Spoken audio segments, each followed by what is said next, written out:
General Jack Keane to discuss. General, does this whistleblower make you feel as though he's got good intel from what you know?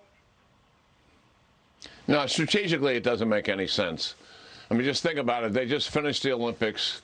They're heading towards the 20th National Party Congress in the fall, which is a big deal in the Chinese government process. And this is where they fully intend to enshrine President Xi for a third term. Likely it's indefinite. And certainly everything is focused on that event. They're not going to start a war around that event at all. Now, listen.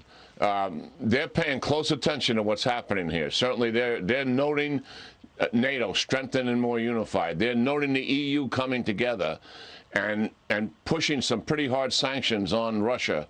And they're going to look at that. Their number one trading partner is the EU, and they're going to look at what would those sanctions mean for them. So, and certainly they're looking at the Ukrainian resistance taking place. They know full well that President Tsai, who's the leader of Taiwan, is tough, just like Zelensky is. She's the toughest leader they've ever had to deal with since 1947 when the communists took over. Right. So, yes, does this impact? Yes, it does. But this is a fact.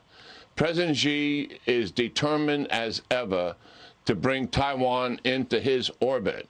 And I don't believe for a minute that the adverse impacts of what's taking place to Russia, that they're heading towards strategic failure as a result of this invasion, necessarily correlates to him and put curbs on what his strategic objectives are. He is focused on his strategic objectives for his national interest.